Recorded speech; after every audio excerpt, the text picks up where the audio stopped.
We're glad to have you back. The festive season in Nigeria is a time for celebration and a time for increased consumption. This means good news for Nigerian manufacturers who are expecting a surge in demand for their products. However, there is also a number of challenges that manufacturers face in the lead up to the festive seasons.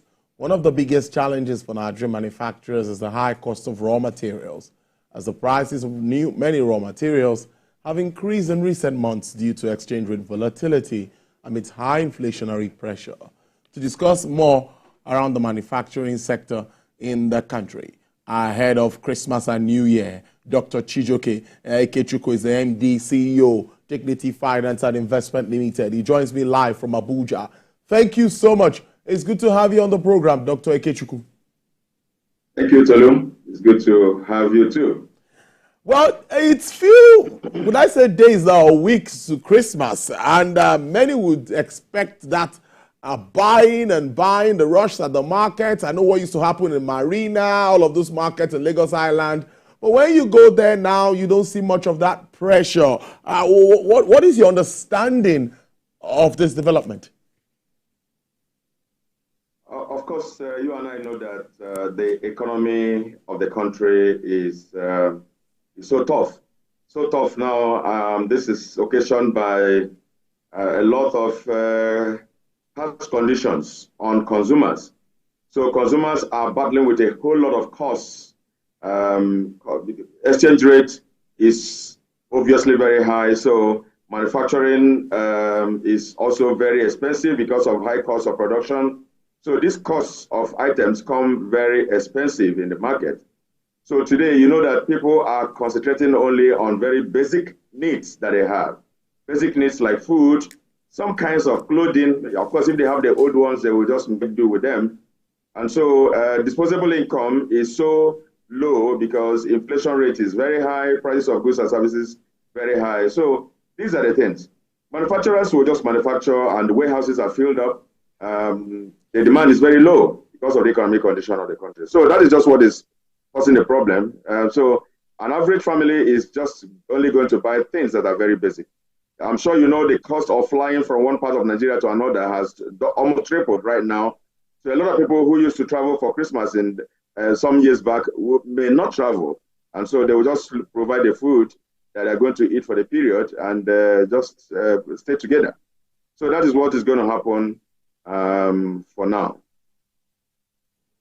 That's a serious one. Raw materials for productions remains key, and many will talk of backward integration. I know we've gone this route before, Dr. Ekechukwu, but we need to continue to look inwards, particularly with the FX issues that we face as a country, where everyone is scrambling to get FX to import. Are manufacturers really looking this way at all? You know, like we all know that sometime in the past, in some government of the past, the government insisted that every manufacturer must embrace backward integration, go and produce your own raw material or go and buy your own raw material from within Nigeria. That measure has not been taken by the government of today. That measure also has not been taken by manufacturers. But of course, I don't expect manufacturers to wait for government to be able to put that law in place. If I'm a manufacturer, I will obviously look for whatever raw material I can look for within my environment or within the country so that I don't have to rely on foreign currency to be able to import them. You know, so these are the things every manufacturer should be looking at in their strategic meetings and strategic thinking. They should be thinking about what raw material to use that can be produced locally. In fact, if it is impossible to change your raw material, in order for you to still produce what you're producing, to make sure that you're sourcing from the local market or from local environment. That way, we're not going to be battling with cost of production arising from exchange rate. I think that should be the mindset of every manufacturer right now, so that we can talk less about importation of raw materials and concentrate on what we can get from within. You see, until we'll do that, you see that most of these raw materials we think that are only imported can actually be manufactured locally. I remember when there was a ban on furniture importation of furniture, local furniture makers emerged from everywhere, and they were producing things as good as the ones imported. So it requires that people should really take some of these things seriously, and I imagine that they can get their raw materials from within the country. That way, the pressure will be reduced. I'm also seeing yesterday government is saying that the disbursement of funding for SMEs and even the manufacturers, we have 75 billion, I think, for the manufacturers, strategic ones that they would be getting from government. How well do you see this impacting the industry in its entirety? Many will say it's not just about throwing funds sometimes, but monitoring also remains very important. We need to identify the things affecting the manufacturing sector. We need to identify those things. It's not about funding. This funding can be received from banks, as a matter of fact. It's not about throwing monies, just like you say, it's not about throwing monies at people. If you throw money at somebody who is not ready for that fund, you see that that fund will just be utilized for nothing. You will use it to go and spend on some other things apart from manufacturing. Now, usually when you throw this kind of money around, many manufacturers will emerge who have never manufactured before, who do not intend to manufacture at all. But you see that they will show themselves as manufacturers and that money will enter their hands. That's just a problem of trying to solve this kind of problem in an unusual manner. We need to identify what the problems of manufacturing are. The first one is just power and energy, which everybody knows. And this problem has existed for such a long time. So we need to ensure that we solve this problem of power and energy. If other countries, smaller countries of Nigeria can solve this same problem, I do not know the kind of jinx this particular problem can be. We need to solve that problem. Once we solve it, a lot of small manufacturing firms are going to be emerging from everywhere, are going to be erupting from everywhere. And so we need to solve that problem. Today, we know that a lot of manufacturing companies close down just because they cannot afford cost of power. You have to buy diesel at very high costs. You produce and you cannot compete with the imported items. And of course, you'll be out of market because imported items were produced at lower cost of production. Yours is very high in terms of cost, so you cannot compete with that market. So we need to identify these things and regularize the FX market to the extent that it's going to be even stable a little. We're talking about even being stable, not just bringing down the rate. If people can really be sure that the exchange rate is going to be stable, then they can plan with it and they can actually deal with that situation and fix their price. Of course, the ultimate consumers will bear the cost of all this. So, so this exchange rate has to be stable. And of course, again, we've been talking about taxes that have been bedeviled the manufacturing sector.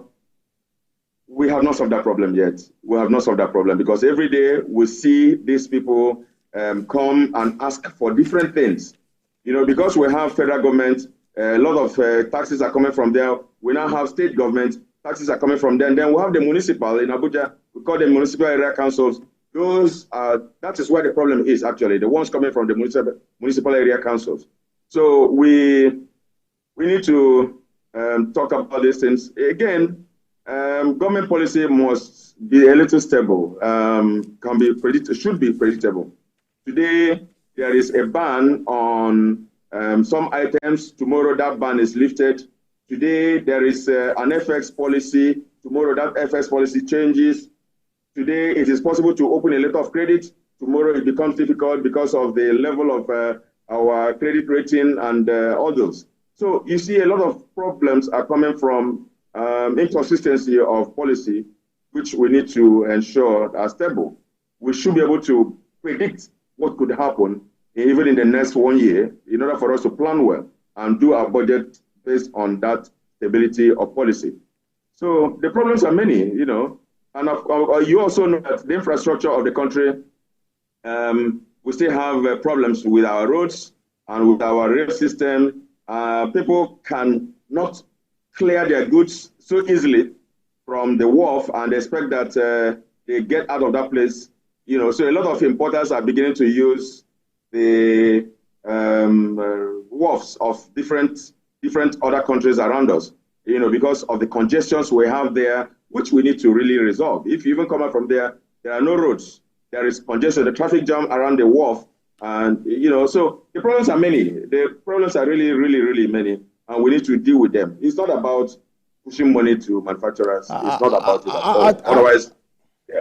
I think this is part of what we expect I mentioned earlier too, Taiwo Idile committee needs to address all of these hurdles and hassles in clearing, because government will make more money when this is seamless. Cargoes come in, vessels come in, whatever, and it should be as seamless as it can be. But let's move forward and look at how this will shape the season moving forward.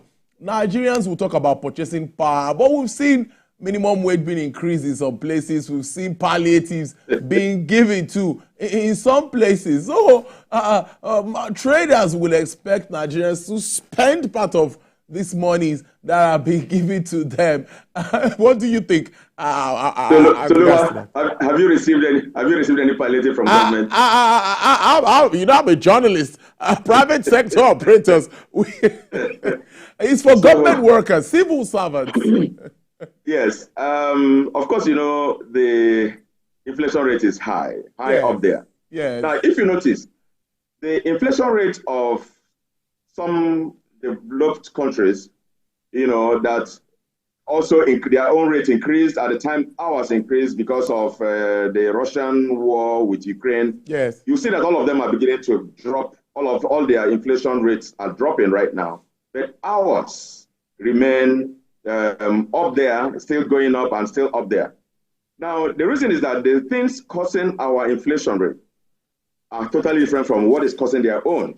The causes of our high inflation rate are so numerous. And so we need to deal with them head on in order for us to, but of course, it is good to increase the minimum wage of civil servants. But what indeed we need, what indeed all of us need, including them, is the fact that prices of goods and services will just go down. And what will bring it down is just to ensure that exchange rate is as low as it can be. Petroleum products prices are as low as they can be, and the inflation rate as low as they can be. If they are very low, the same salaries they have been earning since will still be available and will still be enough to deal with the situations of the economy. But when you increase the minimum wage, yes, it should be increased, but you see that it doesn't solve the problem, because everything that is going to take up this minimum wage will open their mouths and collect all of them, and they go back to square one again. So we need to deal with the macroeconomic issues and leave out these other things that will not solve the macroeconomic issues. I think that's the way. We need to use macroeconomic solutions to deal with all this. And in fact, indeed, some of the other issues of trade, balance and all that, we need to use the fiscal area also to solve some of the problems. In fact, I talked about taxes. That's a function of the fiscal policy, and they need to deal with it. Tolu, honestly, I am. Let me not say I'm tired of talking about numerous taxes that people are being imposed, but the compensation I have, the consolation I have, is that areas of government, many parts of government are hearing this, and I want to believe they are working on all of them. The committee, the tax committee, the presidential committee on tax and the fiscal policy must have dealt with it, and we are still waiting for the outcome of that particular work done by that committee. Indeed, a lot needs to come from that end. I mentioned that too earlier. A lot is expected from that end. But before we wrap up this conversation, it is expected that our Port Harcourt refinery should come on stream before the end of this year, or precisely maybe by January. And everyone is counting down, because we know that this will have a sigh of relief with regards to our FX. Majority of the FX being used in the country is to import petroleum products. We know this. And if we start to reduce this one way or the other, it would help us stabilize our currency. Do you see light at the end of the tunnel if this becomes functional? Yes. Obviously, the light is there if the production refinery starts working, and some other modular refineries that are scattered all over the country are working. Just last week or so, one was commissioned in Imo State, and if the Dangote refinery starts working, we would have dealt with almost 50% of the problems of foreign currency, high exchange rate. So we need to ensure every effort of government should be put towards making sure these refineries work. They need to work. They really need to work. And so we need to also open the vistas of investment for other modular refineries that want to come in. We should just give them a handshake and allow them to come in so that we'll have these things all over the place in order for the cost of production, of course, for us to even save our efforts. So we will do this, and that is that which we must do today, tomorrow, in order for us to start solving the problem almost immediately. So there's light on the other side of the tunnel. I believe that. Once we implement all these factors, yes. All right then. Well, let's hope that many will still be able to have rice this Christmas, because it's important. It's a day to take rice and some chicken and some meat. You know what I'm talking about. Everyone is Oh, sure, I do. No matter what happens, we expect that to happen. Dr. Chijioke Ekechukwu, I must thank you so much for your time. MD, CEO, Dignity Finance and Investment Unlimited. Do enjoy the rest of your day. Thank you. Thank you very much.